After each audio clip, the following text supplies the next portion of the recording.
এইভাবে আর কতদিন চলবে ইমরান? তোমার কি বিবেক জ্ঞান বলতে কিছুই নেই? বরাবরের মতো নিশ্চুপ আমি। আজব ছেলে তো তুমি। আমার প্রশ্ন কানে যাচ্ছে না তোমার নাকি? হ্যাঁ, চিৎকার শুনে আমি ভয়ে চুপসে আছি, আর পার্কের সবাই চেয়ে আছে আমাদের দিকে। হয়তো মজা নিচ্ছে সবাই। দেখো আমার পক্ষে আর রিলেশন রাখা সম্ভব না। কেন? কেন তা জানিস না তুই? তোর মতো ছেলে আমার পায়ের নিচে পড়ে থাকে, বুঝছিস? ভাবছিলাম প্রেম করে পরে তোরে শুধরে নিব, কিন্তু শুধরানো তো কি, উল্টো আরো খ্যাত হতে লাগলো। ছোট লোক, তোর কাছে শার্ট চেঞ্জ করারও টাকা নেই নাকি? হ্যাঁ, হয়েছে নীলা, প্লিজ থামো এবার। এসব আর ভালো লাগছে না। দেখতেছে সবাই প্রেম করতে, কিন্তু তুমি এগিয়ে এসেছো। আমার মতোই আমি থাকি, কারো কথা শুনে চলার ইচ্ছা আমার নেই। আর হ্যাঁ, আমার টাকা নাই তাই কিনি না। হয়েছে, আর কিছু শুনতে চাও? অপমান না করলেও পারতে। ও এই অপমান সেই লাগছে তোমার গায়ে, সেরকম তাই না? তোমার জন্য যে আমার বান্ধবীগুলো অপমান করে আমায়, সেটা আমার ভালো লাগে না। আমার লাগে না? ও সেটা তো তোমার লাগবে না, কারণ তারা তো আমায় অপমান করেছে, তোমায় না। যত সব খ্যাত। বলেই চলে গেল নীলা, আর আমি পার্কেই দাঁড়িয়ে আছি। সব লোকের সিনেমা দেখা শেষ, তারাও যে যার বয়ফ্রেন্ড গার্লফ্রেন্ডের দিকে চলে গেল। হয়তো তারা ভাবছে মেয়েটাই বা এতদিন কি করে রিলেশনে ছিল এই উজবুক ছেলেটার সাথে। গাধা একটা এখন। আমার পরিচয়টা দেই, আমি ইমরান, ইন্টার দ্বিতীয় বর্ষের ছাত্র। মাকে হারিয়েছি যখন ক্লাস 3-তে পড়ি। এরপর বাবা। নতুন বিয়ে করলে অশান্তি চলে আসে আমার জীবনে। সব মা তো আর মা হয় না, কিছু মা রাক্ষসীও হয়, যেমনটা আমার কপালে জুটেছে। বাবার অভাব নেই কোনো কিছুর, আর তার অন্য 2 ছেলেরও অভাব নেই। অভাব শুধু আমার একারই, কারণ চাইলেও কিছু পারি না। আমার মোট শার্ট 2টা, প্যান্ট 2টা। আমার আমার মোট শার্ট 2টা, প্যান্ট 2টা, তাও একটা কলেজে যাওয়ার জন্য, আর অন্যটা বাসায় আর বাইরে। পরে যাই বাসায়, আর সময় পাই কোথায় শার্ট পরা? সারাদিন তো বাসার কাজ করতেই চলে যায়, কাজ না করলে আবার ভাত বন্ধ। এক শার্ট পরে যাই জন্যই নীলা কথা শোনালো। আজ মাঝে মাঝে কথাগুলো অসহ্য লাগে। শুধু নীলা না, আরো অনেক মেয়েই বলেছে মাঝে মাঝে ইচ্ছে করে নিজেকে পাল্টাই, কিন্তু কিভাবে পাল্টাবো? আমার কাছে তো আর টাকা নেই। বাবাও মায়ের কথায় উঠে আর বসে, তাই আমার কথা আর ভাবেও না খুব অবাক লাগে আমার। যেখানে আমি চোখের মনি ছিলাম সেখানে আজ। আসলে সময়ের সাথে মানুষগুলাও বদলে যায়। চলুন, শুরুটা কিভাবে হয়েছিল তা বলি আপনাদেরকে। এসএসসিতে রেজাল্ট ভালো করায় জেলার সরকারি কলেজে সিট পেতে সমস্যা হয়নি। মাঝে মাঝে ভয় হতো যে সেখানে সব ধনীর ছেলেমেয়েরা পড়ে, আমি কি নিজেকে মানিয়ে নিতে পারবো তাদের সাথে, নাকি পথের মাঝেই পড়ে থাকবো। তারপরও ভর্তি হয়ে যাই কলেজে। প্রথম দিন কলেজে গেলে সবাই ঘুরে ঘুরে দেখতে থাকে আমায়। মনে হয় যে ইমরান নামের ছেলেটা অন্য গ্রহ থেকে এসেছে। দোস্ত, ছেলেটাকে দেখ, কি যে অবস্থা! এই কলেজে চান্স পায় কিভাবে এরা? শরীরের ড্রেস আপের সাথে চশমাটা যা মানিয়েছে না, দেখ। আমি কিছু না বলে চুপচাপ ক্লাস করতাম আর বেরিয়ে আসতাম। তাছাড়া কি বা বলতাম? এসব তো ছিল প্রতিদিনের ব্যাপার। কলেজে আসলে এক প্যারা, আর বাসায় আর এক প্যারা। শুরু থেকেই বলি, আমার ব্যাপারে তো জেনে গেছেন। আমি ইমরান, বাবা ধনী হলেও আমি গরিব। আর নীলা অনেক ধনী পরিবারের মেয়ে, সে দেখতেও অনেক কিউট। আমার মতো সে হাবলু টাইপের না, অনেক আধুনিক মেয়ে সে। পড়ালেখায় তেমন ভালো না। বন্ধুদের আড্ডায় সবার আগেই পাওয়া যায় ও। সারাদিন ওদের সাথে হই হুল্লোড় করে বেড়ানোই ওর কাজ। আমি যতক্ষণ কলেজে থাকতাম একা একাই কাটাতাম। ক্লাসের সবাই যখন আড্ডা দিচ্ছে তখন দেখা যেত কোনো কোণে বসে থাকতে। একদমই চুপচাপ থাকার চেষ্টা করতাম, আর তখন ক্লাসের সবাই মজা করতো আমায় নিয়ে, বলতো যে ওই দেখ খ্যাতটা আসছে। তবে এই কথাগুলো নীলার খারাপ লাগতো। এমন কথা শুনে নীলার মনে একটু মায়া জন্ম নেয়। ও ভাবে একে ভালোবেসে তারপর সবকিছু পরিবর্তন করে দিবে। অন্য 8-10টা ছেলের মতো ইমরানও সবার সাথে কথা বলবে, আড্ডা দিবে। তাই একদিন সে সরাসরি প্রপোজ করে। সেদিন আমি নীলাকে কিছু না বলেই চলে আসি, কিন্তু সেও নাছোড়বান্দা, ও পিছনে লেগেই থাকে। কলেজে যখন একা একা বসে থাকি তখন সে এসে পাশে বসে গল্প করতে চায়, হাতটা ধরতে চায়, চশমাটাও খুলে দিতে চায়, কিন্তু আমি দেই না। শুধু বোকা মার্কা একটা লুক নিয়ে বলি যে চশমা ছাড়া আমি কিছুই দেখি না। এমনভাবেই সবসময় নীলা আমার পিছনে থাকতো, যার ফলে একদিন আমি ঠিকই রাজি হয়ে যাই। তবে পরিবারের কথা লুকিয়ে রেখেছিলাম ওর কাছে। হ্যাঁ, বলার সম্পর্ক শুরু হয়, আর নীলাও তার উদ্দেশ্য অনুযায়ী পরিপাটি করার দিকে মন দেয়। সব সময় শাসনের মাঝে রাখতো, এটা করবা না, ওটা করবা না, এটা পরবা না, এটা খাবে না ইত্যাদি। আমিও শুনতাম। যখন সে চালচলনে পরিবর্তন আনতে বলে তখন একটু পিছু নেমে যাই, কারণ আমার তো সম্ভব না অন্য 8-10টা ছেলের মতো চলা। আমার দ্বারা সম্ভব না ক্লাসের সবচেয়ে স্টাইলিশ ছেলেটার সাথে তাল মিলিয়ে চলা, কারণ আমি কঠিন বাস্তবতার শিকার। নীলা সেই কথা জানতো না, তাই সব সময় ওকে এসব কথা বলতো। প্লিজ নিজের মাঝে একটু পরিবর্তন আনো। এত বোকা খ্যাত টাইপের কেউ হয়? তোমার কি বিবেক নেই? ক্লাসে বাকি ছেলেদের দিকে তাকাও একবার। ওরা কিভাবে চলে আর তুমি কিভাবে চলো? তখন শুধু মাথা নিচু করে করে শুনতাম। সেদিন নীলা বলে যে, শোনো, আজকে বিকালে আমার জন্মদিনের পার্টি আছে, ভালো করে রেডি হয়ে আসো। কিন্তু আমি ঠিক আগের মতোই এসেছিল। কি করবে, 2টা শার্ট আর 2টা প্যান্ট ছাড়া যে ওর কিছুই নেই। প্রতিবার যেই শার্টটা পরে আসে এটাই আজকে পরে আসলাম। সাথে আছে একজন আদর্শ বোকা মানুষের সকল উপাদানগুলো। নীলা তখন অনেক রাগী চোখে আমার দিকে তাকায়। পরে বাধ্য হয়েই নিয়ে যায়, পুরনো বান্ধবীদের সাথে দেখা করে, আমাকেও পরিচয় করিয়ে দেয়।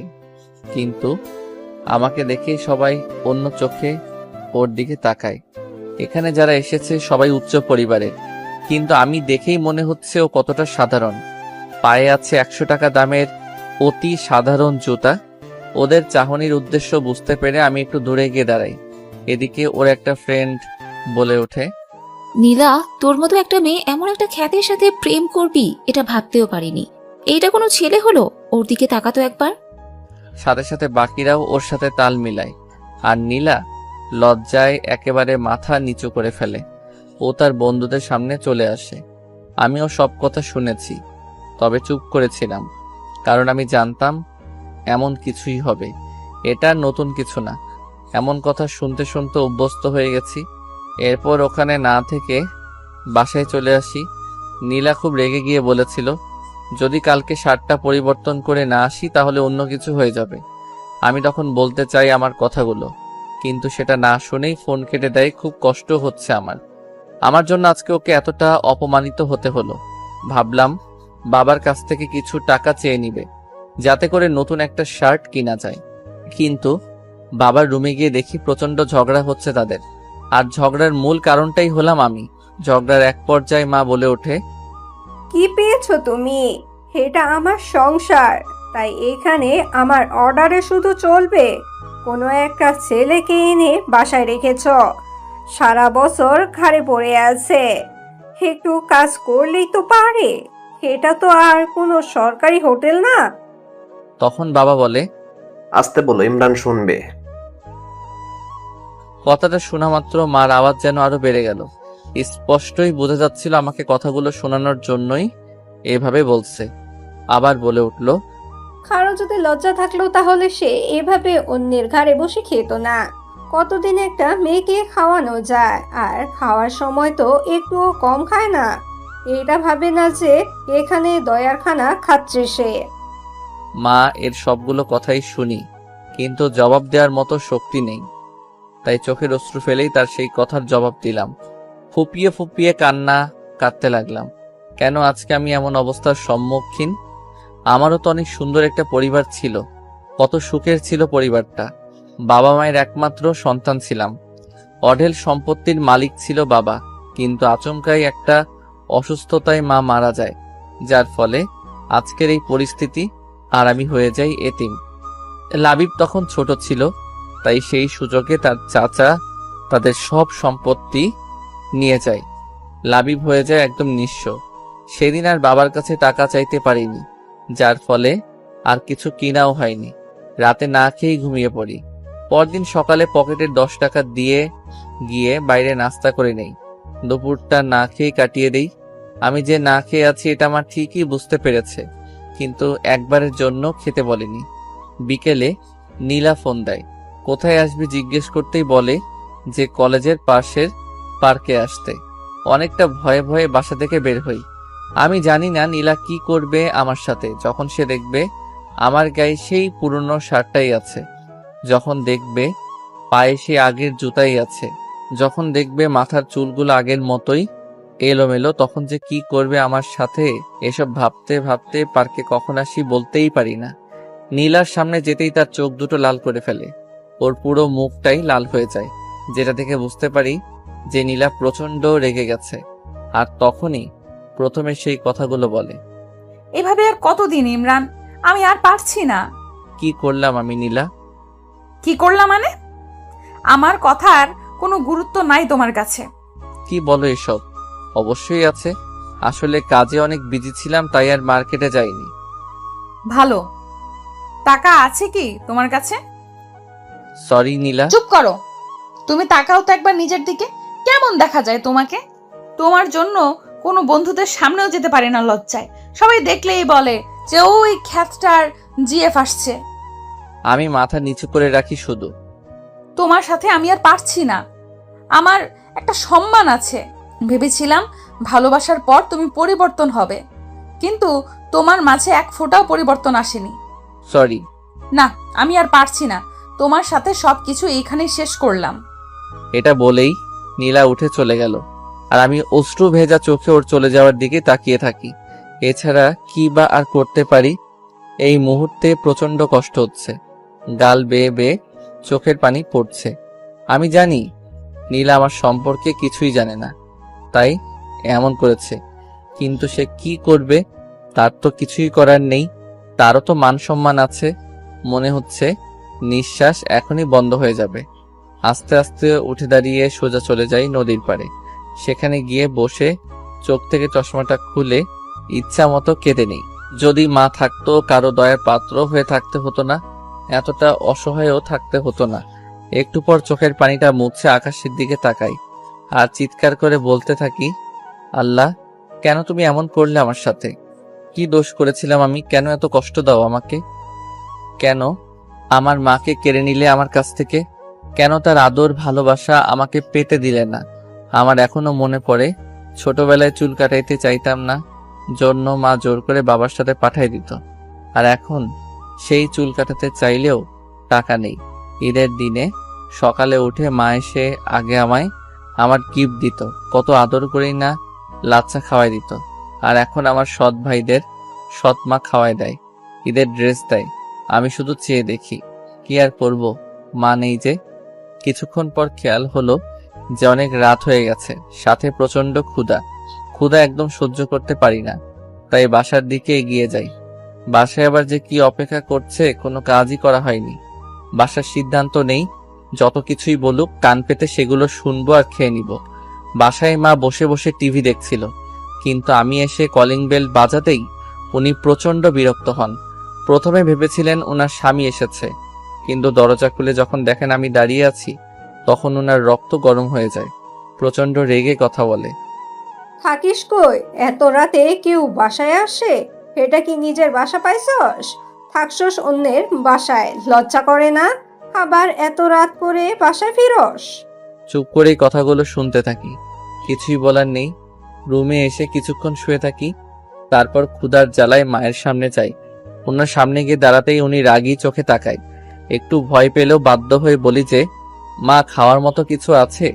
খুব ক্ষুধা লেগেছে। এই পাইছস কি তুই? হ্যাঁ, তোর খাওয়া দেখে মনে হচ্ছে না তোর মা এখানে কোনো হোটেল দিয়ে রাখছে। বিনা পয়সায় তো 15 বছর পার করলি, আর কতদিন? খাবি অন্যের ঘাড়ে? মা, আমি একটা চাকরি পাই, তারপর আপনাদের সব টাকা শোধ করে দেব। প্লিজ এখন আমাকে কিছু খেতে দিন, খুব ক্ষুধা লেগে আছে। আমার ঠেকা পড়ে নাই তোকে খাওয়ানোর। আচ্ছা, তোর কি কোনো বিবেক নাই? মানুষের তো একটু লজ্জাও থাকে, তোর কি সেটাও নেই? মাথা নিচু করে রাখি। একটু পর মা উঠে গিয়ে কতগুলো শুকনা মুড়ি এনে দেয় আর বলে, এই নে দয়ার খানা, তোর কাছে হাত জোর করে বলি, দূর হ তুই। এত আপদ ভালো লাগে না আর, হাল্লা বাঁচাও। ততক্ষণে চোখ থেকে অশ্রু পড়া শুরু করেছে।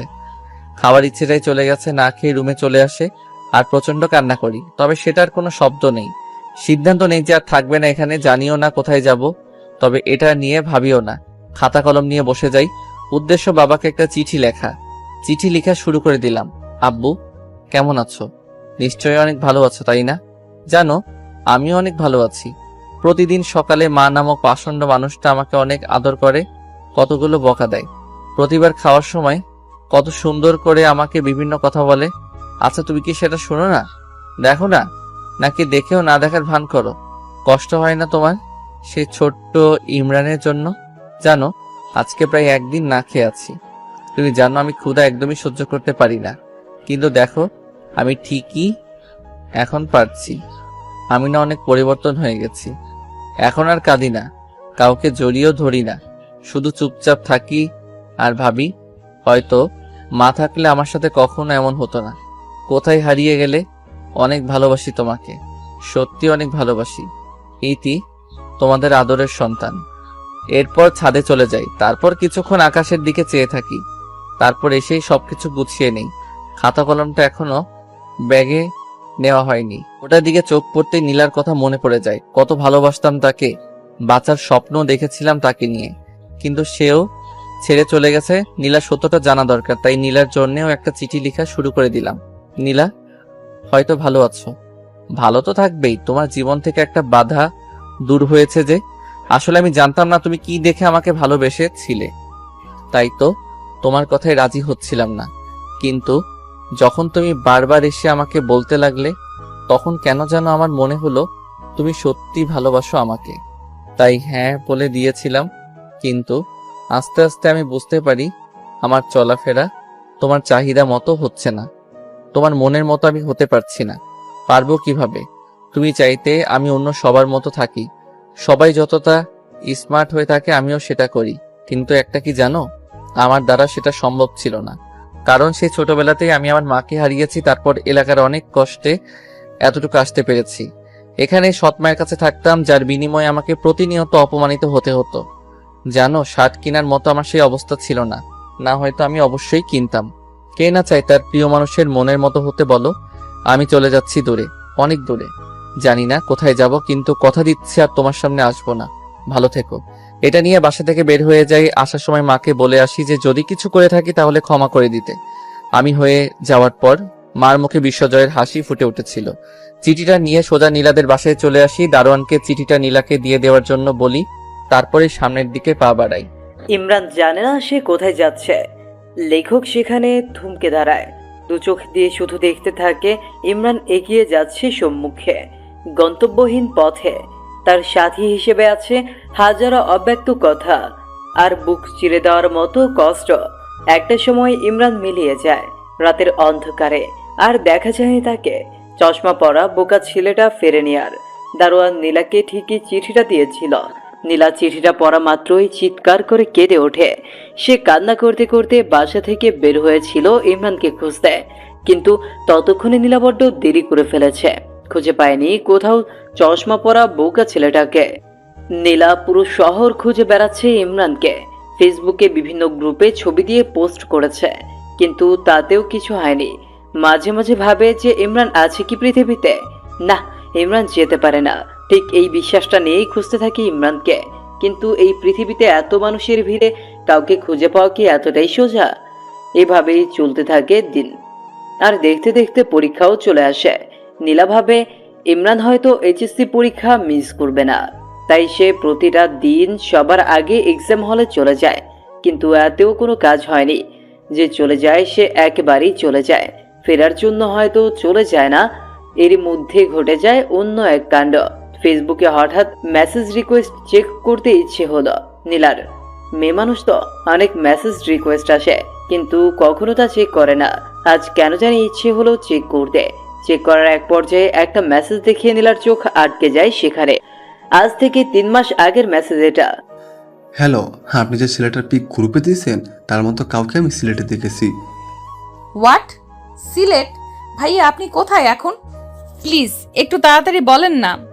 হ্যালো ভাইয়া, আপনি কি লাইনে আছেন? অপরদিকে কোনো রেসপন্স আর আসে না। হতে পারে আইডির মানুষটা আর ফেসবুক চালায় না। আম্মু, আম্মু। কি হয়েছে মা? মা, আমি সিলেট যাব। এরপর সব খুদে বলে তার মাকে। তা তোর বাবাকে কি বলবি? তুমি ম্যানেজ করো না প্লিজ। ওকে দেখি। আচ্ছা চল একটা প্ল্যান করি। কি প্ল্যান আম্মু? শোন, ওখানে গিয়ে তোর খালার বাসায় উঠবি। তারপর তোর বাবাকে বলবি আমি এখান থেকে অ্যাডমিশন কোচিং করব। তানহা আছে, ওখানে একসাথে যাওয়া আসা করবি। বেশ হবে, তাই না? হোয়াট আইডিয়া আম্মু, লাভ ইউ।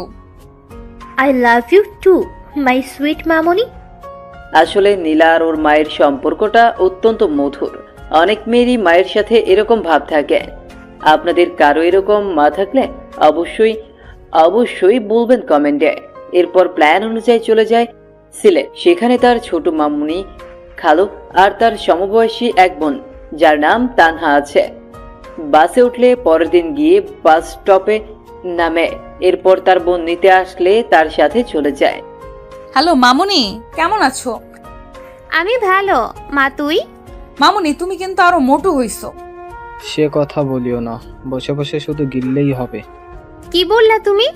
আমি গেলি আর তুমি বসে থাকো মনে হয়। দিন দিন ডায়েট কন্ট্রোলে না রেখে বাড়াচ্ছে, আর আমাকে বলতে আসছে এখন। নীলা চল, উপরে এতে ঝগড়া থামবে না এখন। দেখলি আমি এসেই বাজায় দিলাম ঝগড়া। এখন দেখবি আরো কত ঝগড়া লাগে।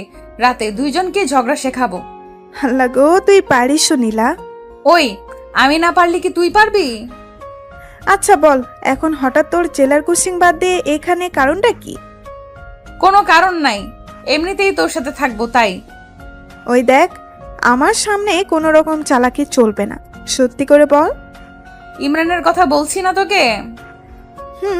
ওই খ্যাতটা তো কি করছে হাদারাম? ওকে সেদিন অনেক অপমান করি জন্মদিনে। তারপর থেকে অনেক খুঁজেছি আর পাইনি, এই চিঠিটা পাইছি শুধু। এরপর তানহা চিঠিটা পড়ে সেও নিজেকে আর সামলাতে পারে না। নীলা, একটা মা কিভাবে এরকম হতে পারে? এরা মা না অন্য কিছু? বাদ দে, আমাদের কাজ ওকে খুঁজে বের করা। তাই করতে হবে।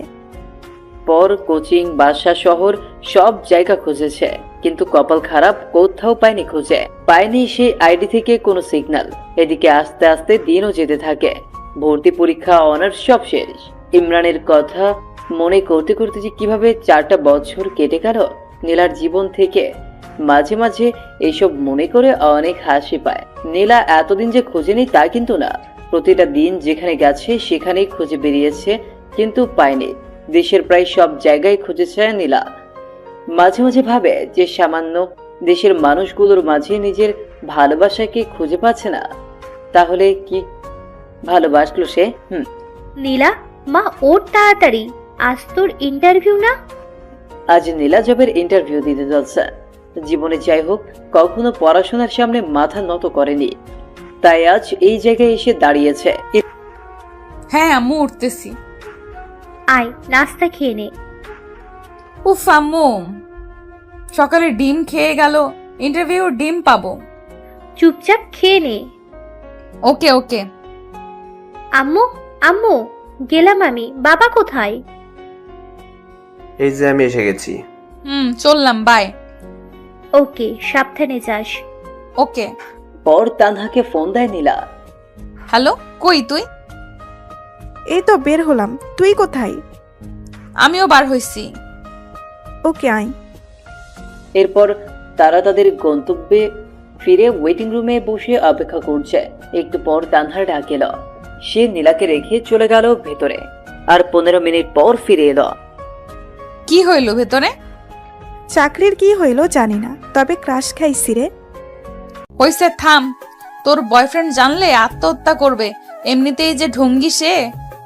ওই আমার বিএফকে নিয়ে বাজে বলবি না, আর যাই বলিস অফিসের বস দেখতে সেই। এই অফিসে কাজ করতে পারলে জীবন ধন্য হবে যে। হইছে হইছে, থাম, আমার সিরিয়াল আসছে, আমিও গিয়ে দেখে আসি তোর ক্রাশকে। আসবো স্যার? জি আসেন। ভেতরে গিয়ে নীলাও ক্রাশ খেয়ে যেন কথা বলার ভাষা হারিয়ে ফেলেছে সে। ও হ্যালো, মুখ বন্ধ করেন, মশা ঢুকবে ভিতরে। সরি, আসসালামু আলাইকুম স্যার। নীলা তোতলিয়ে বলা শুরু করেছে অলরেডি। আপনি তোতলা নাকি? কই না তো, এমনি কিরকম লাগতেছে। ও ফাইলগুলো দিবেন নাকি এরকম করে বসে থাকবেন সারাদিন? ইচ্ছা করে তো বসে। সরি, কিছু বললেন? না স্যার, এই নিন ফাইল। সব ঠিকঠাক। এখন বলেন, আপনার ব্রেকআপ হয়েছে কত বছর আগে? এসব কিরকম প্রশ্ন স্যার? বলেন দেখি। 4 বছর। Okay fine. আরো প্রেম করেন নাকি? না। ওকে, এখন আসতে পারেন, আর কাল থেকে কাজে জয়েন করবেন। এই কি হইল, সাবজেক্টের কোনো প্রশ্ন না করেই চাকরি? এরকম হইলে আগে বলতেন, তাহলে 4-5 দিন ঘুম বাদ দিয়ে পড়তাম না। কি করতেন তাহলে? মুভি দেখতাম। Good good. এরপর নীলা চলে আসে বাইরে। কিরে, এতক্ষণ কি হইল? সেই কথা আর বলিস না। এরপর সব খুলে বলল। সাত তো মনে হয় ফিদা হয়ে গেছে তোর জন্য। হ্যাঁ, তা না, এমনি হয়তো এইসব বলছিল। হ্যাঁ হ্যাঁ, অপরিচিত কাউকে কেউ এমন এমন প্রশ্ন করে, তাই না? বাদ দে, চাকরি তো হইছে। বাসায় চল। মা তোকে আমাদের ওখানে যেতে বলছে। ওকে চলো, তোমার তো চাকরি হইল, তাই বেশ মজাতেই আছেন। আমার কপালে যে কি জোটে। ঠিক যেখানে লেখকের কলম থেমে গেছিল সেখান থেকে জন্ম নেয় আরো একটা নতুন গল্পের। আসলে পৃথিবীটাই এরকম, যেখানে কিছুর সমাপ্তি ঘটে সেখান থেকেই আবার নতুন কিছু শুরু হয়। বাসে এসে কলিং বেল বাজালে নীলার আম্মু এসে দরজা খুলে দেয়। আম্মু আম্মু, চাকরি হয়ে গেছে। হাত ধরে নাচতে লাগলো নীলা। ওই ওই, ছাড় আমাকে, পড়ে যাব তো। কিচ্ছু হবে না। নীলা ছাড়, এখন পরে মজা করিস। তোর পেছনে তেলা পোকা দেখ। কই কই? নাই, চলে গেছে।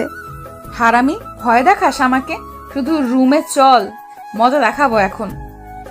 ও মামুনি, দেখো না তোমার মেয়ে কি রকম ট্রেড দিচ্ছে। তোরা না যা, রুমে গিয়ে ফ্রেশ হ। ওকে। এরপর দুজনে উপরে চলে যায়। তানহা, এখানে আয়, দরজা লাগিয়ে। দরজা লাগাবো কেন? ও তুমি বুঝবে না সোনা, লাগাও না। ওকে, এখন বল। এরপর নীলা মোবাইলের লুঙ্গি ডান্স গান চালু করে তানহাকে নিয়ে শুরু করে দেয় উড়াধুরা ড্যান্স। ওই, এগুলো ডান্স দিচ্ছিস নাকি মারপিট করতেছিস? দুটোই। দুজনে অনেক ক্লান্ত ড্যান্স করে। তানহা, তুই ওয়েট কর, আমি গোসল সেরে আসি। না, সেটা হবে না, একসাথে গোসলে যাব। এরপর সেখানে আবার আরো একবার তাদের মারামারি লেগে যায়। আর তখন আমায় তেলাপোকার ভয় দেখাইছো না সোনা। এখন সারাদিন ভেতরে থাকো গো, দরজা আর খুলে দিব না। ওকে বাবু, আমি মুভি দেখি ভিতরে। তুমি তো জানো না গো, ভেতরে মুভি দেখার মজাই আলাদা। তাই বুঝি, দেখো তাহলে। ওকে। থাক, বার হয়ে আয় না, দেই তোকে কষ্ট। এখন খুললি কেন? সারাদিন না রাখবি? সারাদিন রাখলে অসুস্থ হবি, তখন তো ওষুধ আমার বাবাকেই কিনে দিতে হবে, তাই দরকার নেই। কি সেভিং পার্সন আসলো, নিজে সারাদিন কত হাজার খরচ করে তার নাই ঠিক এখন আসছে। হয়েছে হয়েছে, আয় এখন নিচে যাই, ফ্রিজে ফুচকা আছে, খাওয়াবো, চল। তাই নাকি? চল তাহলে। আসলে সমবয়সী বোন থাকলে যা হয় আর কি। বিকেলের দিকে তানহার কনফার্মেশন মেসেজ আসে, সে অনেক খুশি। রাতে দুজনে খেয়ে ছাদে চলে যায়। তানহা, বল। জানিস, দিনগুলো না সুন্দর হাসি ঠাট্টা তামাশা ফাজলামিতে কেটে যায়, কিন্তু রাত হলেই আর থাকতে পারি না, খুব মনে পড়ে যায়। আসলেই রে, রাতগুলো এরকম, রাতগুলো দিনের বাহিরে অবরোধ ভেদ করে ভেতরের মানুষগুলোকে বের করে দেয়, যার চিত্র দিনের বেলা থেকে সম্পূর্ণ আলাদা। ঘুমাবো চল, কাল প্রথম অফিস, তাই লেট করা যাবে না। হ্যাঁ চল।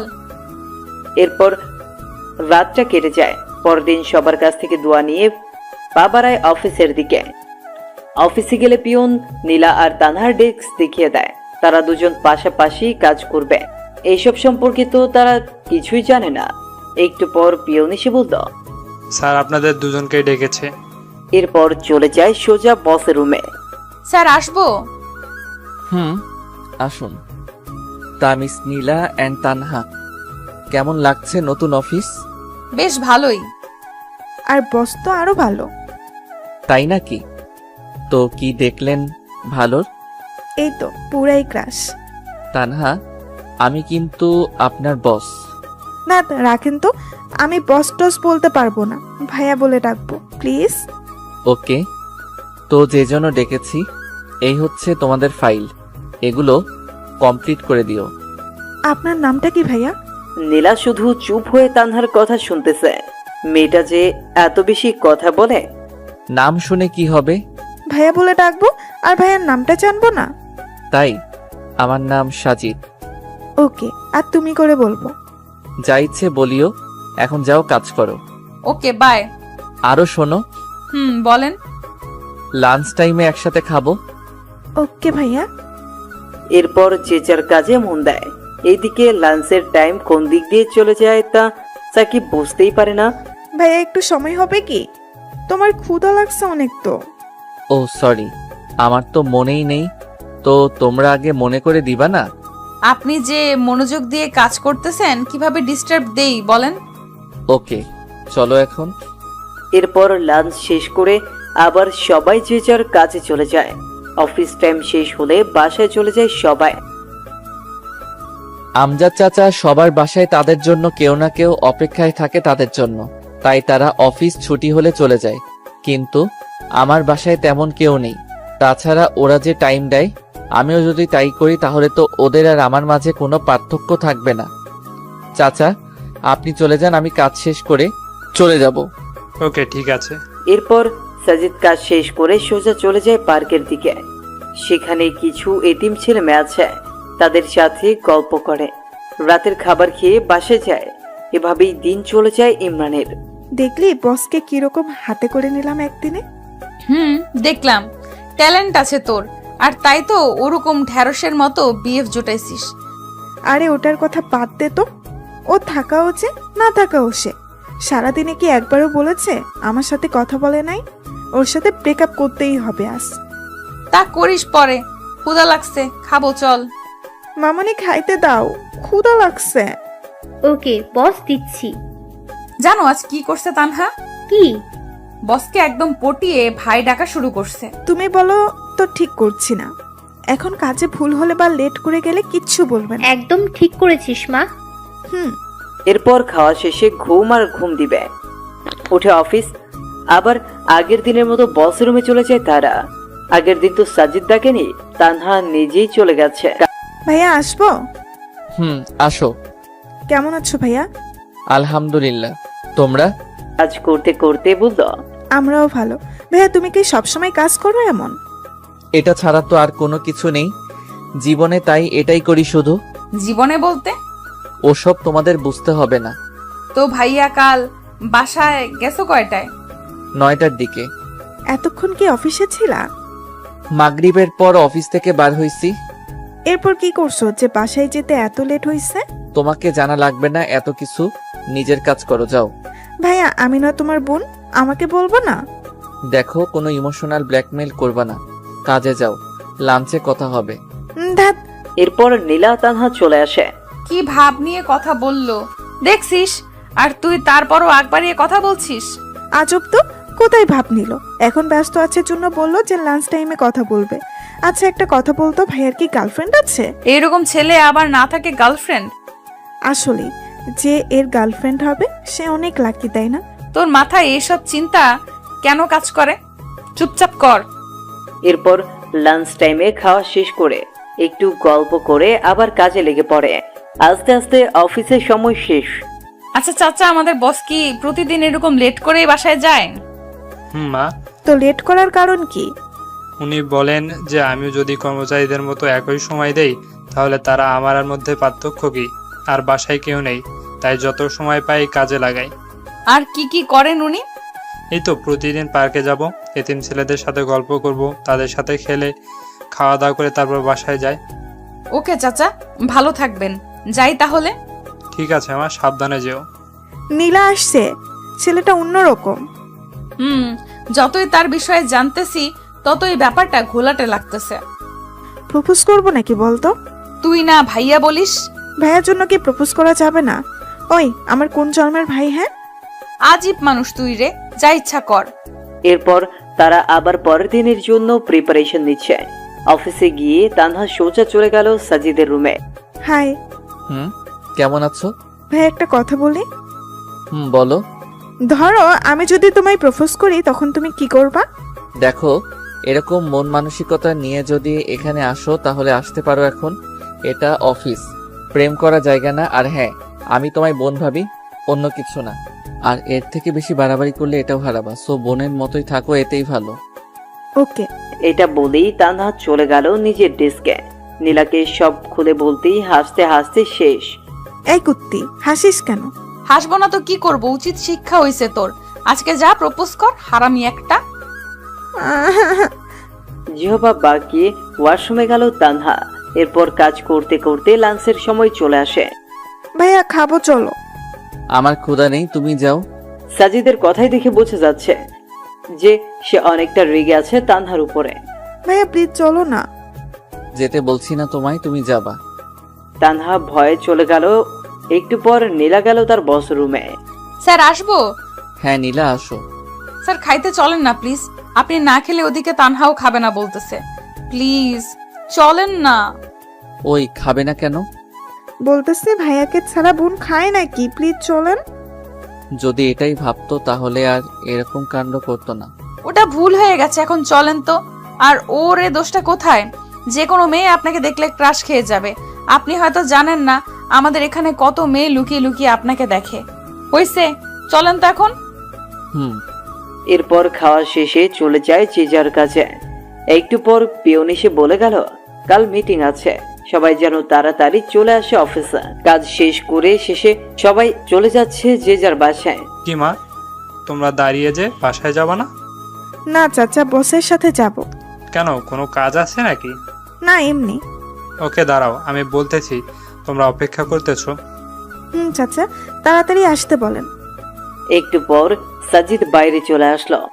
কি তানহা, বাসা না গিয়ে এখানে কেন এখনো? তোমার সাথে যাব তাই। কিন্তু আমি তো এখনই যাব না। এখান থেকে পার্কে, তারপরে রাতেই বাসায় যাব। কেন, পার্কে কি স্পেশাল কেউ আছে নাকি যে আমরা গেলে সমস্যা হবে ভাইয়া? আরে তা না, ওকে চলো। আচ্ছা ভাইয়া, তুমি এতটা গুছালো কি করে? ও তাহলে এসব বলার জন্য সাথে আসছো? আরে তা না, বলো না ভাইয়া প্লিজ। চুপচাপ চলো। একটু পর তারা পার্কে পৌঁছে গেল। আর সাজিদ পার্কে যেতেই সব ছেলে মেয়েগুলো চলে আসলো। এরা কারা? কেন, দেখতে পাচ্ছ না? তা তো দেখতেছি, কিন্তু তোমার সাথে কি? এরাই আমার ভাই বোন বন্ধু। আমার মতো এরাও একা, তবে একটা পার্থক্য আছে। আমি মা বাবাকে হারাইছি, আর এদের মা বাবা এদের ফেলে দিয়েছে। সমাজে এদের অগ্রাধিকার নেই, কারণ এরা নোংরা ভালোবাসার ফসল। এটাই তো আমাদের দেশ। বুঝলাম। যখন ফ্রি থাকি আমি এখানে চলে আসি, এদের সাথে কথা বলি, খেলি, অনেক ভালো লাগে। চলো ওই দোকানে যাই। নীলা পাশে দাঁড়িয়ে শুধু দেখতেছে আর অবাক হচ্ছে। দোকানে কেন? ওখানে এরা প্রতিদিন 3 বেলা খায়, যা ইচ্ছা খায়। আমি রাতে এসে বিল দেই। ভেরি গুড ভাইয়া। আসলে যাদের এদের বাসা থাকা দরকার তারা থাকে না। মানুষ কেমনে পারে এত নোংরা হতে? কয়েকদিন আগেও দেখলাম যে ড্রেনের বাড়িতে বাচ্চার লাশ। তাদের কি একবারও মনে হয় না শিশুটা বড় হলে কি খেয়ে বেঁচে থাকবে? এগুলো কিন্তু তোমার আমার মতো ছেলেমেয়েরাই করে। তো ভাইয়া কাল কি আছে অফিসে? সেটা কালই দেখিও। ভাইয়া আমার না কিছুদিন ছুটি লাগবে। শুধু তোমার, এই ম্যাডামের লাগবে না? স্যার, আমারও লাগবে। তো এরকম স্ট্যাচু হয়ে আছেন কেন? মনে মনে কোনো একজনকে খুঁজে বেড়াচ্ছি তাই। ও তাই? তো কে, বয়ফ্রেন্ড নাকি? তো কতদিন থেকে খুঁজতেছেন? প্রায় 6 বছর। ও মাই গড, এতদিন ধরে খুঁজেও পাননি? আচ্ছা, অনেক রাত হইছে, এখন বাসায় চলে যান। ভাইয়া দাঁড়াও। দাঁড়িয়েই তো আছি। বসতে বলো নাকি? ভাইয়া তুমিও না, নাও এটা তোমার। কি এটা? আর কিসের জন্য? খুলে দেখিও পরে, আর বোনের তরফ থেকে ছোট্ট একটা গিফট। ওকে। এরপর যে যার বাসার দিকে চলে গেল। বেশ ভালোই লাগছিল, কিন্তু হেঁটে, তাই না? ছেলেটার কাজগুলো দেখলে আরো আশ্চর্য হয়ে যায়। এরপর তারাও বাসায় চলে আসে। ও আম্মু, আজ কি হয়েছে জানো? কি? তানহা প্রপোজ করছে বসকে। তারপর? তারপর আর কি, দিল কথা শোনায়। তানহা দেখি বেস্ট ফার্স্ট। নে এখন খেয়ে নে। আম্মু, ছেলেটা না অন্যরকম। খাইতে খাইতে বলতে লাগলো, কি রকম? আরে মামুনি, কাজগুলো না পুরাই আজব আজব। ওনার নাকি মা বাবা কেউ নেই, তাই কিছু এতিম ছেলেকে নিজের দায়িত্বে পড়ায়, খাওয়ায়, আরো কত কি। এতে খারাপ কি? ভালোই তো। তো আমি কি খারাপ বলছি নাকি? তা না। আচ্ছা, একদিন নিয়ে আসিস বাসায়। ওকে, আনবো। এরপর খেয়ে দুই বোন চলে যায় ছাদে। আচ্ছা তানহা, আমার না আমাদের বসকে দেখে ইমরানের কথা মনে পড়ে যায়। কেন? আরে না, কথাগুলো না কি ওর মতোই। মাঝে মাঝে মনে হয়, আবার মনেও হয় না, কারণ ইমরান তো এরকম না।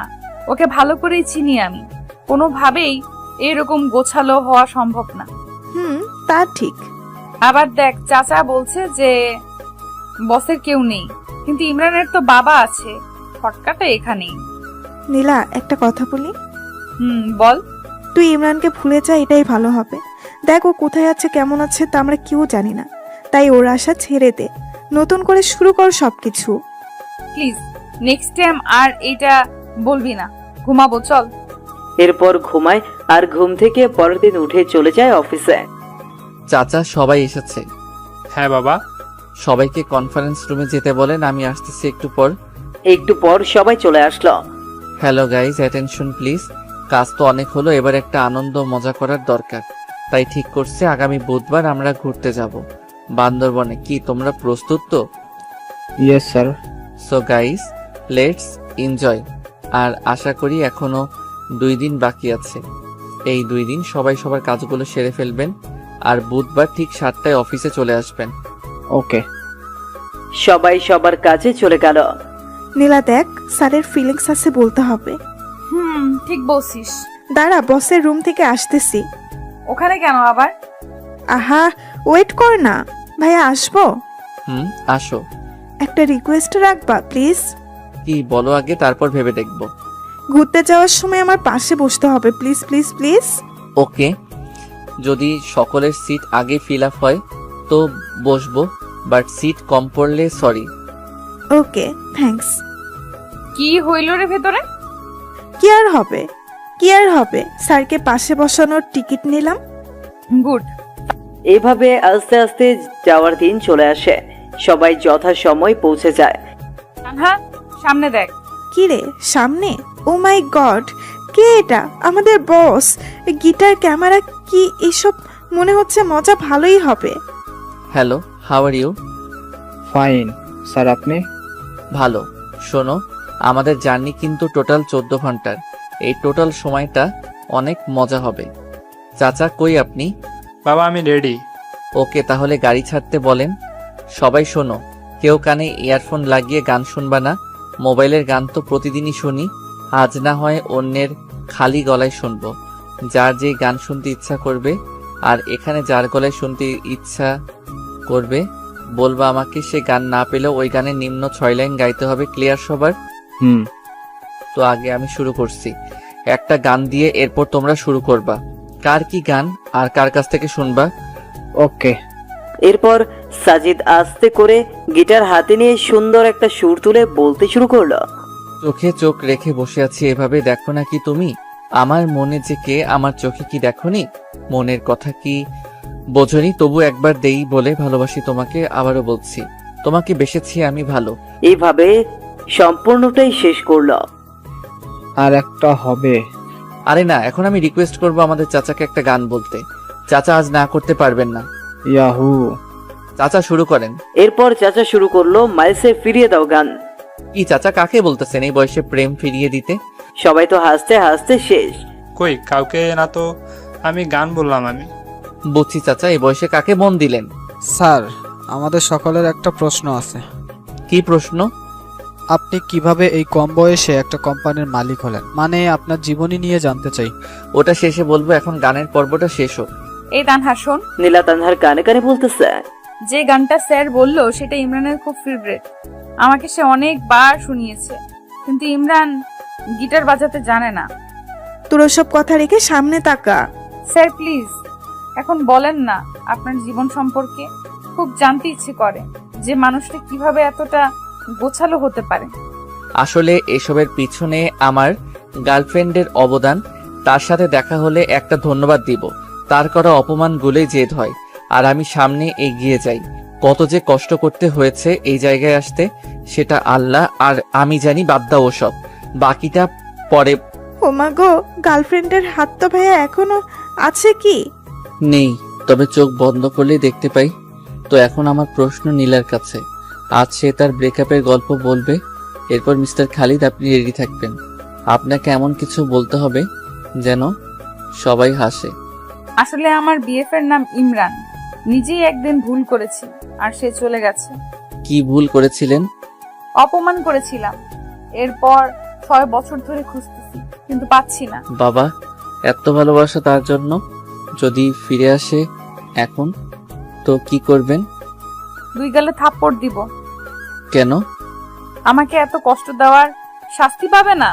এত রাগ তার উপর? হুম। তো খালিদ সাহেব, এখন তো আপনার পালা। স্যার একটু সময় দেন, ঠিক করে নিই কোনটা বলবো। ওকে 1 ঘন্টা বিরতি দিলাম। চাচা খাবার দেন সবাইকে। এরপর সাজিদ গিয়ে সোজা তার সিটে বসে পড়ল, মানে তানহার পাশের চেয়ারে। ভাইয়া তোমাকে কিন্তু সেই লাগছে আজ। তাই? তোমরা দুইজনও কম না কিন্তু। খাওয়া শেষে সবাই রেস্ট নিচ্ছে আর সাজিদ এক ধ্যানে বাইরে তাকাচ্ছে। স্যার বাইরে কি দেখেন? কিছু না, এমনি শহরটা দেখি। আপনার রিলেশনের কথা কিন্তু জানতে পারিনি এখনো। সেই মেয়েকে দেখতে ইচ্ছে করে যে কিনা আপনার মতো কাউকে পেয়েও অপমান করেছে। হইছে, আর দেখতে হবে না। খালিদ সাহেব শুরু করেন না। সবাই দেখেন না কিরকম গোমরা মুখ করে বসে আছে। আমি যেটা বলবো সেটা শুনে কেউ হাসতে হাসতে অজ্ঞান হলে কিন্তু আমার কোনো দোষ নেই স্যার। কি যে বলি কিছুই বুঝতেছি না। কিছু একটা বলেন স্যার। খালিদ সাহেবের ক্রাশ মিস সীমা। আচ্ছা তাহলে শুরু করি। গ্রামের পরিবেশ কিরকম সেটা আশা করি সবাই জানে। গ্রামে সব মানুষের ঘরে টয়লেট থাকে না, তাই যাদের টয়লেট থাকে না তারা তাদের কাজ সারার জন্য আসলে বাসবাড়িকে বেছে নেয়। এর মধ্যে কিছু মানুষ আছে যারা আবার নিচে কাজ চালাতে পারে না। কাজ চালানোর জন্য তারা বিভিন্ন গাছের উপরে ওঠে। তো এক লোকের অভ্যাস হচ্ছে যে গাছে উঠে সিগারেট খাওয়া প্লাস টয়লেট সারা।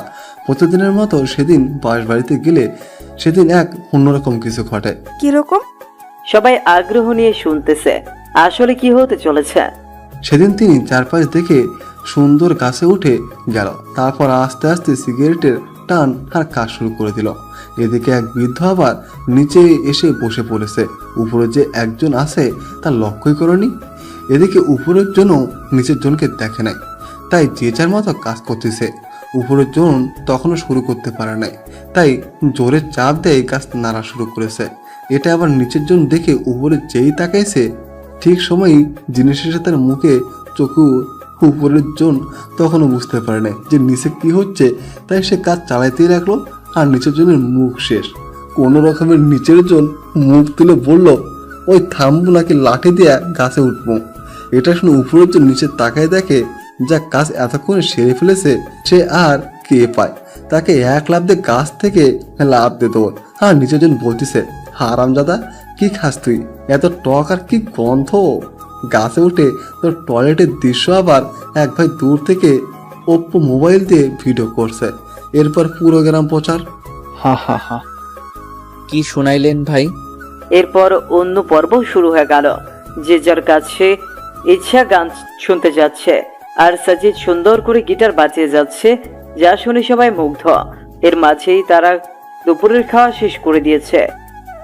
শোনো সবাই, আর অনলি 5 ঘন্টা রাস্তা আছে। এই সময়টা সবাই একটু রেস্ট নাও। এরপর যে যার সিটে। সাজিদও গেল তার সিটে। একদিকে 3 সিট হওয়ায় সাজিদ, নীলা, তানহা তিনজন একসাথেই সাজিদের পাশে নীলা জানলার পাশে বসে। সাজিদ বাইরের শহর দেখতেছে। সে কতই ব্যস্ত না সবাই যে যার গন্তব্যে ছুটছে। হয়তো কারো মায়া টানছে তাদের এইদিকে ঘুমের মাঝে নীলা মাথাটা সুন্দর করে সাজিদের কাঁধে দিয়েছে, যা সাজিদের মনে অন্যরকম ভালো লাগে। ইচ্ছে করে হাত দুটো শক্ত করে জড়িয়ে ধরতে, কিন্তু ধরতে গিয়েও কোথায় যেন বাধা পায় সে, তাই আর দেওয়া হয়ে ওঠে না। কি যে মায়াবী লুক একটা, যা দেখে কোনো ছেলে ক্রাশ না খেয়ে থাকতেই পারবে না, সাজিদেরও এর ব্যতিক্রম হবে না। এই যে ভাইয়া, কি দেখতেছো ভাবে? কই কি এমনি কি নিষ্পাপ লাগছে? তাই নাকি? শুধু নীলা না ঘুমাইলে সবাইকে নিষ্পাপ লাগে। তাই নাকি? কই আগে তো জানতাম না। তুমি একটু ঘুমাও তো দেখি কিরকম নিষ্পাপ লাগে। ভাইয়া তুমিও না। এর মধ্যেই নীলা উঠে যায়। এদের কথাবার্তায় সরি, আমি ভুলে মাথা দিয়ে ফেলেছি, স্যার ক্ষমা করবেন। সমস্যা নেই, তুমি এভাবে ঘুমাইতে পারো। না, আর ঘুম আসবে না। তাই? তাহলে একটা গান শোনাও। ঘুম থেকে উঠে কেউ গান বলার মুডে থাকে নাকি? তাই এই যে পানি নাও আর ফ্রেশ হও। এদিকে এসে আমি বাকিদের অবস্থা দেখে আসি। ওকে। সবার কি অবস্থা, ঠিক আছেন তো? স্যার সবাই ঠিক, শুধু মোটো ভাইয়ের একটু সমস্যা হয়েছে। কি সমস্যা? স্যার চাপ দিয়েছে আর মোটো ভাই সহ্য করতে পারছে না, যখন তখন ড্রাম ফেটে যাবে। মোটু ভাই আর একটু সহ্য করেন, আমি ড্রাইভারকে বলছি কোনো হোটেল দেখে গাড়ি পার্ক করতে। এরপর নিজের সিটে চলে এলো। রাত 11টার দিকে তারা গিয়ে রিসোর্টে ওঠে। এরপর সবাই সবার রুমে, আর সাজিদ বাইরে এসে রাতের আকাশ দেখতেছে, যা তানহার চোখে পড়ে। কি দেখতেছো ভাইয়া? এই তো তারাগুলো দেখি। দেখো, সবগুলোকে স্থির দেখা যাচ্ছে, কিন্তু কেউই স্থির না। এ যার নিজের বেগে ছুটছে তো ছুটছে, দিন শেষে আবার এক জায়গায় মিলছে। কি অদ্ভুত, তাই না? ভাইয়া একটা কথা বলি। বলো। তারাগুলো কিন্তু কাউকে কেন্দ্র করে ছুটছে, কিন্তু আমাদের মাঝে এমন কেউ কেউ থাকে যারা কিন্তু কোনো কেন্দ্র ছাড়াই ছুটে চলছে। কে বলছে তোমাকে? তাদেরও একটা কেন্দ্র থাকে, তা অন্যরা কেউ জানে না। তো ভাইয়া বোন হিসাবে একটা জিনিস জানতে চাই, না করবা না। কি? তোমার জীবনে কে কে আছে বা কে কে নাই, তারা কোথায় গেছে সব? কি হবে শুনে? ভাইয়া প্লিজ। কেউ নেই আমার, তার থেকেও 5 বছর আগে চলে এসেছি। কেন? সৎ মায়ের প্যারা সহ্য করতে পারছিলাম না, তাই। আসলেই আমাদের সমাজে অনেক মানুষ আছে এরকম, যেমন নীলার বয়ফ্রেন্ডটা, সেই চলে গেল সৎ মায়ের প্যারায়, আর খোঁজ মিলল না। খোঁজে নাই তাকে? কি বলো, খোঁজে নাই? এমন কোনো জায়গা বাদ রাখি না এই শহরে, কিন্তু পাইনি। এখন নীলা খুঁজে বেড়ায় তাকে, প্রতি রাতে কাঁদে এই ছেলের জন্য। আমি যদি বলি ছেলেটা ওর সামনেই? হোয়াট? ভাইয়া আমি কিন্তু মজা করছি না, সিরিয়াস আমি। আমিও মজা করছি না, দেখো এটা। মানে কি এসব? কেমনে কি করে হলো? আমি তো স্বপ্ন দেখছি না তো। না, সেসব অনেক কথা, কত মানুষের যে কথা শুনে এই পর্যায়ে এসেছি। আগে বলো, এত স্মার্ট কি করে হলে? সেই স্কুল জীবন থেকেই খ্যাত নামটা শুনতে শুনতে তিক্ত হয়ে গেছি, তাই ভাবছি যে আগে নিজেকে বদলাবো। সেজন্যই একটা পার্ট টাইম জব নিয়ে এরপর শুরু করে দেই একদম পড়াশোনা আর নিজেকে বদলানোর কাজ। কোনো দিন না খেয়ে থাকতাম, তারপরও বাজার থেকে উন্নত মানের ড্রেসগুলোই কিনতাম। এরকম কত রাজ্যে মুড়ি খেয়ে পার করে দিয়েছি। এরপর আস্তে আস্তে বিশ্ববিদ্যালয়ের গণ্ডি পেরিয়ে এই জায়গায় এসেছি। কোন বিশ্ববিদ্যালয়ে পড়ছো? সাস্ট। মানে আমাদের সামনেই ছিল এতদিন? আর তোমার ডিপার্টমেন্ট এই, কিন্তু কোনোদিন তোমাদের চোখে ধরা দেই নাই। পরীক্ষার সময় 2-1বার দেখা হতো, কিন্তু তেমন লক্ষ্য করো নাই তোমরা। আর এক বড় ভাইয়ের সহযোগিতায় এই কোম্পানিটা খুলি। ওয়েট, ক্লাস টপার কি তুমি সেই সাজিদ? যে কিনা সপ্তাহে একবার ক্লাস করে, ক্লাস টপার? কি আজব, তাই না? আমি নীলাকে বলতেছি সব। ওই থামো, এখন কিচ্ছু বলবা না, দেখবো নীলা চিনতে পারে কিনা। দেখো ভাইয়া, নীলা এইভাবে কোনোদিন দেখেনি তোমায়, তাই চিনতে পাবে না। মনের মিল থাকলে না দেখেও চেনা যায়। জাস্ট ওয়েট করো। তোমরা কি ভাবছো আমি চিনি না তোমাদের? সেই ভার্সিটি থেকেই দেখে আসতেছি তোমাদের। অনেক রাত হইছে, ঘুমাইতে যাও। ওকে, গুড নাইট। শোনো। বলো ভাইয়া। প্রমিস করো কখনো বলবা না নীলাকে।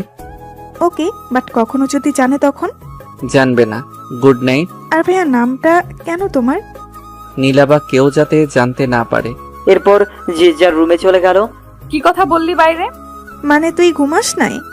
না, কি কথা হইছে বল। ওসব এমনি কথা বললাম। কেন না ঘুমিয়ে বাইরে আছে এসব, এছাড়া কিছু না। তুই মিথ্যা বলবি না, বললাম। তানহা মনে মনে ভাবতেছে নীলা সব জেনে গেল নাকি। আর ইমরান মানে সাজিদ ভাবছে তানহা কি রাখবে তার কথা। আরে নীলা, এমনি ভাইয়ের সম্পর্কে কথা বললাম, তোর যদি বিশ্বাস না হয় তাহলে গিয়ে জিজ্ঞেস করে দেখ। আমার না কেন জানি মনে হয় ইমরান আমার আশেপাশেই আছে, কিন্তু খুঁজে পাই না। এসব তোর মনের ভুল, রাত হয়েছে, ঘুমা এখন। এরপর সবাই ঘুমিয়ে পড়লো যে যার মতো। আর অন্যদিকে সাজিদ ভাবতেছে নীলাকে সত্যিটা বলবে কিনা। যে এতটা ভালোবাসে, এত বছর ধরে খুঁজতেছে, তাকে কি কষ্ট দেওয়া ঠিক হবে? না, আমার মতোই আমি চলি, দেখি চিনতে পারি কিনা। পরদিন সবাই ঘুম থেকে উঠে কফি খাচ্ছে, তাদের বসের কোনো খোঁজই নেই। নীলা, গিয়ে দেখ তো ভাইয়া ওঠে না কেন এখনো। কেন, তুই যাইতে পাস না? যা না প্লিজ, এখন চাইতে চাস না, কিন্তু পরে যখন শুনবি সব তখন তো দৌড়ে যাবি, কুত্তি একটা। তানহা পরের কথাগুলো মনে মনে বলল। ওই কিছু বললি তুই? কই না তো, তুই গিয়ে দেখ না প্লিজ। নীলা গিয়ে দরজা ধাক্কাচ্ছে, কিন্তু কোনো খবর নাই কারো। একটু পর সাজিদ উঠে গেল। কি হইলো, ধাক্কাচ্ছ কেন? উঠবেন না নাকি? না, ঘুমাবো সারাদিন। ওটা বাদ দিয়ে বাইরে আসেন, সবাই বাইরে অপেক্ষা করতেছে আপনার জন্য। সবাই করতেছে, আপনি করতেছেন না? সবার বাইরে আমি নাকি? কথা দেখি আগের মতোই বেশি বলেন। কিছু বললেন? কই না তো। চুপ করেন, ফ্রেশ হয়ে বাইরে আসেন, আর আমি বেশি কথা বলি না, বুঝছেন? একটু পর সাজিদ সকলের সাথে যোগ দিল। Hello, good morning. Good morning sir. তো বলো, কার ঘুম কেমন হলো? স্যার কি আর বলবো, আমাকে রাখছেন এই মোটর সাথে। এই মোটর যারা এই ঘুমের খবর হয় নাই। কেন, কি হয়েছে? স্যার সারা রাত বউয়ের মতো টর্চার করেছে। মানে? সবাই বিস্ময়ের চোখে তাকাচ্ছে। স্যার নেগেটিভ ভাববেন না, সারা রাত একবার হাত তুলে দেয়, একবার পা তুলে দেয়, গায়ে আর কি ওজন, কি খাস রে ভাই তুই? তোর বউ যে হবে তার জীবন শেষ। সবাই শুনে হাসতে লাগলো। তো সবাই রেডি হও, একটু পরেই আমরা বার হব। ওকে। এরপর সবাই ফ্রেশ হয়ে নাস্তা সেরে বের হলো বান্দরবন দেখতে। তানহা দেখ কতটা সুন্দর না? আসলেই সুন্দর। স্যার ওখানে যাব। ওকে চলো, সবাই চলো ওই জায়গায়। সবাই গিয়ে সুন্দর মজা করতেছে। এই ভাইয়া, ডিএসএল আর কি এমনি আনছো? ছবি তোলো না। ও সরি, পোজ দাও, আমি তুলতেছি। বা ছবি তো সুন্দর উঠতেছে, তানহা দেখে যাও। বাহ ভাইয়া, তুমি এত কিছু শিখলা কি করে? তানহা থামো তো। এইভাবেই আনন্দ করতে করতে রাত বয়ে আসে। রাতে আবার এক গানের আনন্দে মেতে ওঠে সবাই। সাজিদ একাই গান গেয়ে যাচ্ছে, আর সবাই তা উপভোগ করতেছে। খুব ভালো গান বলেন তো আপনি। ধন্যবাদ, এখন সবাই ঘুমাতে যাও, কাল দেখা হবে। Good night. Good night sir. পরের দিন আবার সে এরকম করে কেটে গেল। এর পরের দিন বিকেল থেকে রওনা হয় বাসার উদ্দেশ্যে। স্যার ঝগড়া লাগছে পিছনে। কার কার? মোটু ভাই আর রনি সাহেবের। এরা 203 নাকি সবসময় লেগেই থাকে। ঠিক বলছেন, 203। হুম, স্যার আপনাকে একটা কথা বলি। বলেন। বাসায় যেতে তো অনেক রাত হয়ে যাবে, দয়া করে কি পৌঁছে দিবেন বাসায়? আচ্ছা। ধন্যবাদ স্যার। শোনো সবাই, যাদের যাদের এনজয় করার ইচ্ছা আছে তারা সামনে চলে আসো। এখন উড়াধুরা ডান্স শুরু হবে, যে যেমন ডান্স দিতে পারো দাও। আসলে অফিসের বস অন্য ছেলে হলে যেরকম হয়, কোনো পিকনিকের আসল মজাই হচ্ছে এটা। বাবা আমি আসছি। আরে চাচা, তো আর দেরি কেন, চলে আসেন। সবাই অনেকটা মজা করল। রাত 2টার দিকে গাড়ি এসে ফিরল সেই চিরচেনা অফিসের সামনে। আস্তে আস্তে সবাই নেমে সাজিদের কাছ থেকে বিদায় নিয়ে চলে গেল। এখন বাকি আছে শুধু তানহা আর নীলা। নীলা, আমার শরীরটা ভালো না, অসুস্থ অসুস্থ লাগছে, তোমরা একাই যেতে পারবে না? এত রাতে কি করে যাব? ওকে চলো।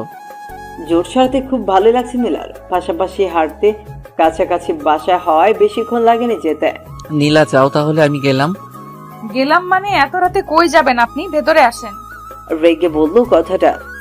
রাগটাও দেখি আগের মতোই। দেখেন স্যার, আমার সামনে এরকম মনে মনে কিছু বলবেন না। ভেতরে আসেন এখন। আম্মু, ইনি হচ্ছেন আমাদের বস। ও তুমি সাজিদ? আসসালামু আলাইকুম। মা, ক্ষুধা লাগছে, খেতে দাও। তোমরা বসো, আমি দিচ্ছি। আসলে আন্টি, আমাকে যেতে হবে এখন। আরে বাবা, এত রাতে কোথায় যাবা? রিক্সা অটো কিছুই পাবে না। আর বর্তমানে যে ছিনতাইকারীদের জ্বালা, তুমি আজ রাতটা থেকে যাও। না আন্টি, সমস্যা নেই, যেতে পারবো। মামনি, যেতে যখন চাইছে যেতে দাও। সামনের ফাঁকা জায়গায় যে পেতনি থাকে সেটা তো তিনি আর জানেন না। যখন পিছু নিবে তখন নিজেই দৌড়ে চলে আসবে। কি বললা? পেতনি? ভয়ে চুপসে গেছে একদম। আহ তানহা, খামোকা ভয় বাড়িয়ে দিচ্ছিস। বাবা যাও, টয়লেট ওইদিকে, ফ্রেশ হয়ে আসো, আমি খাবার দিচ্ছি। সাজিদার কিছু না বলে ফ্রেশ হয়ে আসলো। তো মা, এনজয় কেমন করলি? সে কথা আর কি বলবো মামনি, যাদের এরকম বস থাকে তাদের এনজয় কি খারাপ হবে? মা, একদম সেই। সাজিদ চুপচাপ খেয়ে নিল। এরপর নীলা সাজিদকে তার রুম দেখিয়ে নিজের রুমে চলে গেল। এদিকে সাজিদ ঘুমোচ্ছে, অন্যদিকে তানহা নীলা গল্প করতেছে। গল্প করতে করতে তারাও ঘুমিয়ে গেল। সকাল 8টার দিকে নীলার ঘুম ভাঙে, আর সেও শয়তানি করে তানহার ঘুম ভাঙিয়ে দেয়। অফিস বন্ধ, তাই তেমন তাড়াহুড়ো নেই, কিন্তু যা ঘটার তা তো ঘটেই গেছে। জ্বরের কবলে সাজিদ একদম কাবু হয়ে বিছানায় শুয়ে আছে। না ইচ্ছে করছে উঠতে, না ইচ্ছে করছে ঘুমোতে। চুপচাপ শুয়ে আছে। একটু পর তানহা চা নিয়ে আসে। ভাইয়া, ভাইয়া ওঠো, তোমার চা। কিন্তু সাজিদের কোনো শব্দই নেই। এই ভাইয়া, বলো। তোমার কণ্ঠ এরকম লাগছে কেন? অসুস্থ নাকি? একটু অসুস্থ, তবে ঠিক হয়ে যাবে। দেখি দেখি। সে যেন তানহার ডাক শুনলই না, কপালে হাত দিল।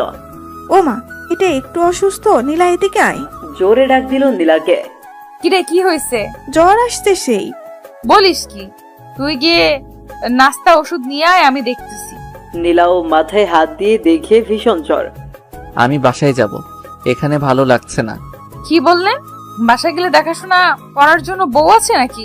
তা নেই, এরকম জ্বর আমাদের জন্য ব্যাপার না। চুপচাপ শুয়ে থাকেন। একটু পর তানহা নাস্তা আর ঔষধ নিয়ে আসলো। এরপর ধীরে ধীরে খেয়ে আবার শুয়ে পড়লো। তোমার শরীর খারাপ আর এই অবস্থায় বাসায় যেতে চাইছো? বাসায় গেলে খাইতে কি শুনি? সাজিদ চুপচাপ শুনতেছে কথা। এখন ঘুমান, আমি পট্টি দিয়ে দিতেছি। এমনিতেই সেরে যাবে, তার দরকার নেই। আপনারা মনে হয় নাস্তাও করেন নাই, যান নাস্তা করে নেন। চুপ করেন তো। এরপর পট্টি দিতে লাগলো। যে কোনো ব্যক্তি অসুস্থ হলে তারা চায় যে তাদের ভালোবাসার মানুষটা তাদের সেবা করুক। সাজিদ তো আর ব্যতিক্রম না। পট্টি দিতে দিতে নীলার ঠান্ডা হাতটা সাজিদের চোখে পড়তেছে, আর সাজিদের মনে হচ্ছে যে তার হাতটা যেন শরীরের সব তাপ শোষণ করে নিচ্ছে। সম্পূর্ণ এক অন্যরকম অনুভূতি সাজিদের মনে খেলা করছে। তানহা শুধু বসে বসে দেখতেছে আর মনে মনে হাসতেছে। এত কাছে এরা, অথচ নীলা বুঝতেই পারছে না যে সে তার সেই চিরচেনা মানুষটারই সেবা করছে। নীলা, আমার ভালো লাগছে না কিছু, বাসায় যাব আমি। ভালো লাগছে না জন্যই রেখেছি এখানে। ধ্যাত। আচ্ছা সত্যি করে বলেন তো, মাথায় পট্টি দিয়ে দিতেছি, আপনার কি খারাপ লাগছে? না। তাহলে বললেন কেন ভালো লাগছে না? ঢং করেন আমার সাথে। কি হলো, চুপ কেন? আসলে আমি তোমাকে কষ্ট দিতে চাচ্ছি না। সেই ছোটবেলায় মা মারা যায়, এরপর জ্বর হলেও জোটেনি ওষুধ। এমনি এমনি জ্বর সেরে যেত, কখনো খেয়ে কাটতো, কখনো বা না খেয়ে দিন কাটতো। আচ্ছা আপনার বাবার কি হয়েছে? ওসব বাদ দাও। আর একটা কথা শোনেন, আপনি আমার বস, তো আপনার জন্য কিছু করলে সেটা কষ্ট না, বুঝছেন? শরবত বানাই দিতে পারবা? শুধু শরবত না, আমি ভালো করেই জানি জ্বর হলে মানুষের কোনগুলো খাইতে ইচ্ছা করে। একটু পর সব নিয়ে আসতেছি। আর তানহা ফুচকা বানাতে গেছে, কি খাবেন তো? ওকে, তবে ঝাল একদম বেশি থাকতে হবে। চুপচাপ শুয়ে থাকেন, আর ভুলেও ফোন হাতে নিবেন না। ফোনের রেডিয়েশন পড়লে জ্বর আরো বেশি হয়। জ্বর হলে কখনো চোখের সামনে নিয়ে ফোন টিপবেন না। ফোন থেকে যে রেডিয়েশন বের হয় তা অত্যন্ত ক্ষতিকর। আর চাপ নিবেন না মাথায় বেশি, যেমন জ্বর হলে বেশি